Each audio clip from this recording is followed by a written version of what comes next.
Hello friends. तो आप सबका हार्दिक हार्दिक अभिनंदन है हमारे इस चैनल पर। तो आज हम लोग इस वीडियो में कक्षा 10 सब्जेक्ट है ज्योग्राफी, जिसका फर्स्ट यूनिट टेस्ट का ये पेपर है जो आप सभी के समक्ष आज हम प्रस्तुत करने वाले हैं। और ये आपके आने वाले एग्ज़ाम के नज़रिया से बहुत ही खास होगा ये प्रश्न पत्र। तो अगर आप हमारे इस चैनल पर अगर फर्स्ट टाइम आए हैं तो चैनल को प्लीज़ सब्सक्राइब कर लीजिएगा और साथ ही साथ बेल आइकन के बटन को प्रेस कर दीजिए, जिससे कि कोई भी नोटिफिकेशन आप तक सबसे पहले पहुंच सके और आप उसका लाभ उठा सकें। तो चलिए वीडियो में आगे बढ़ते हैं। उससे पहले आप सबसे एक छोटा सा रिक्वेस्ट है कि वीडियो अच्छा लगे तो चैनल को अवश्य सब्सक्राइब कर लीजिएगा और वीडियो को अंत में शेयर कर दीजिएगा, जिससे कि अन्य बच्चे भी एक तरह से कहा जाए तो इसका लाभ उठा सके। चलिए वीडियो में आगे बढ़ते हैं। दिन देर पहला क्वेश्चन है, निम्नलिखित प्रश्नों के सही उत्तर यानी विकल्प चुनकर सही का चिन्ह लगा। भी आकार की घाटी का निर्माण नदी के किस कार्य द्वारा होता है? तो इसका उत्तर जो हो जाएगा अपर्दन द्वारा। मेघशिला का निर्माण किसके अपर्दन कार्य द्वारा होता है? तो यह हो जाएगा हिमनद द्वारा। तीसरा नंबर देखिए, वायुमंडल में प्रति 1000 मीटर की ऊंचाई पर तापमान जिस दर से घट जाता है वो क्या होगा? तो 6.4 डिग्री सेल्सियस। और आगे है, समान तापमान के स्थानों को मिलाने वाली कल्पित रेखा को समान ताप गोला, तो मिलाने वाली रेखा को क्या कहेंगे? तो समताप रेखा। वही दाब पूछता तो समदाब रेखा होता है। ठीक। निम्न में से किसका अवशिष्ट सबसे अधिक घातक होता है? तो संचार माध्यम। अब यहाँ पर हम लोग 2 नंबर देखेंगे। यहाँ पर अति संक्षिप्त उत्तरीय प्रश्न है और ये प्रत्येक प्रश्न एक नंबर का है कि फ्रांस में सर्प को किस नाम से जाना जाता है? तो कोल। समुद्री लहरें किसका कारण है? तो अपर्दन। पृथ्वी को कितने ताप कटिबंधों में बांटा गया है? तो 3। क्षोभ मंडल से समताप मंडल को अलग करने वाली परत का नाम क्या है? तो क्षोभ। एक गैसीय अपशिष्ट का नाम बताओ। तो हो जाएगा कार्बन डाइऑक्साइड, कार्बन मोनोऑक्साइड। आइए 3 नंबर, यहाँ पर डेल्टा का निर्माण नदी डैश अवस्था में होता है, तो कौन सा? तो वृद्धा या अंतिम अवस्था। हिमनद द्वारा निर्मित घाटी का आकार डैश के अक्षर के समान होता है, तो यू अक्षर के समान होता है। पृथ्वी पर आने वाली ऊष्मा को डैश कहते हैं? तो सूर्यताप या सूर्य अभिताप कहते हैं। प्रति 165 मीटर की ऊंचाई पर तापमान डैश की दर से घटता जाता है? तो 1 डिग्री सेल्सियस की दर से घटता जाता है। पृथ्वी द्वारा विकिरित ऊर्जा को डैश ऊर्जा कहा जाता है? इसको आप लोग कमेंट बॉक्स में कमेंट कीजिएगा, इसका उत्तर आखिर क्या हो। औद्योगिक अपशिष्ट के नियंत्रण के 3 उपाय: स्रोत पर कमी, पुनः उपयोग और पुनः चक्रण करना।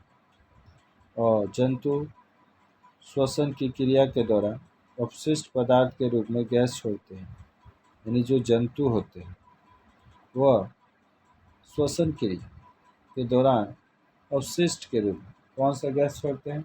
इसका भी कमेंट आप लोग को देना है जी। आप समझ पा रहे होंगे क्या कहना चाहते हैं। तो चलिए आगे देखते हैं। यहाँ पर आपको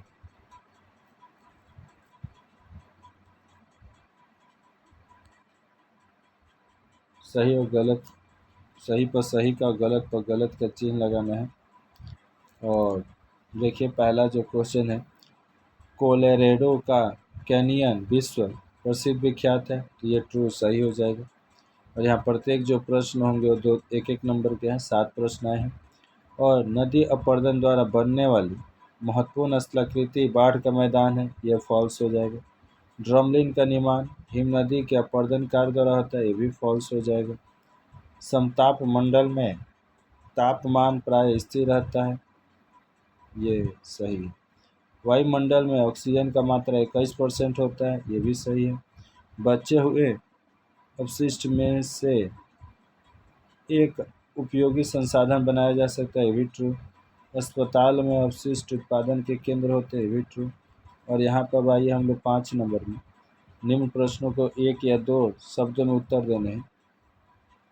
और यहाँ पर भी ये भी एक नंबर के हैं 7 प्रश्नों के। नदी की कितनी अवस्थाएं होती हैं? तो नदी की 3 अवस्थाएं होती हैं, युवावस्था, प्रौढ़ावस्था, वृद्धावस्था या पर्वतीय, मैदानी और डेल्टाई। ठीक, ऐसे कह सकते हैं। या ऊपरी भाग, मध्य भाग और अंतिम भाग। और फिर बता रहा है कि नदी के किस भाग में जलप्रपात का निर्माण होता है, तो युवावस्था कहिए, पर्वतीय अवस्था कहिए या ऊपरी अवस्था कहिए। पेडिमेंट किसे कहते हैं, तो पेडिमेंट शुष्क मैदान को कहा। वायु के अपवर्तन की कितनी विधियां हैं, तो वायु के अपवर्तन की 3 विधियां हैं। और ऊष्मा बजट से क्या तात्पर्य है, ताप प्राप्ति, ताप फार्स की दिशा को ऊष्मा बजट कहते हैं। समदाप रेखा किसे कहते हैं, तो वे कल्पित रेखाएं जो मानचित्र पर समान ताप वाले स्थान को मिलाकर खींची जाती है, उसे समताप रेखा कहते हैं। अगला क्वेश्चन है विषैला अपशिष्ट किसे कहते हैं, तो वह सामग्री जो काम में लाने के बाद बेकार कर दी गई हो, अब वह किसी की काम की नहीं, उसे हम लोग विषैले अपशिष्ट कहते हैं। उसके बाद आप देखिएगा यहाँ पर 6 नंबर में विस्तृत उत्तर लिखना है। कोई 3 क्वेश्चन सुन लीजिए आप लोग। नदी के मुहाने पर डेल्टा के निर्माण का क्या कारण, क्यों नदी के मुहाने पर ही डेल्टा का निर्माण। दूसरा, पृथ्वी पर ताप के वितरण को प्रभावित करने वाले कारकों कारण, कि आखिर पृथ्वी पर जो ताप कहीं ज़्यादा कहीं कम होते हैं, उसके पीछे क्या कारक होते हैं। ठीक।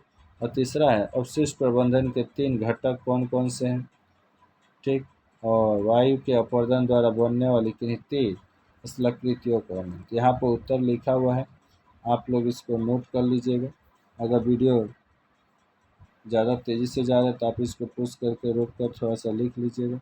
यहाँ पर वायु के अपवर्तन द्वारा बनने वाली स्थलाकृतियाँ के बारे में दिया गया है, जिसमें याडांग का निर्माण जीवगेन के एकदम विपरीत बताया गया है।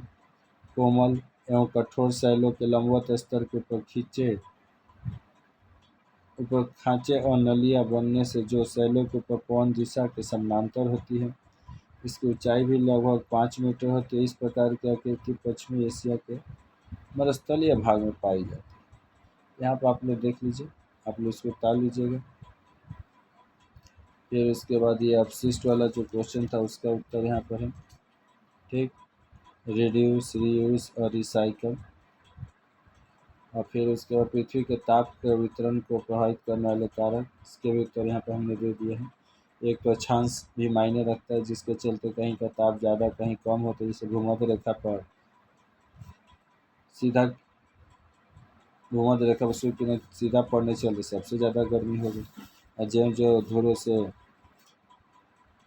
ध्रुवों की ओर बढ़ते जाइएगा तो वैसे वैसे एक तरह से कहा जाता है किरणें तिरछी और तिरछी होने से अक्षांश या तापमान भी कम हो जाएगा। ऊंचाई भी मायने रखता है, जितना ऊंचा जाइएगा उतना तापमान में कम हो जाता है, दर घटता जाता है। ठीक। ये वायुमंडल के पहले लेयर में देखने को मिलता है। समुद्र से दूरी भी मायने रखता है। तो इस वीडियो में इतना ही, फिर मिलते हैं किसी नए वीडियो में एक नए टॉपिक के साथ। तब तक के लिए जय हिंद, जय भारत, वंदे मातरम। अगर ये वीडियो अच्छा लगा तो अपने दोस्तों में अवश्य शेयर कर दीजिए। Love you friends.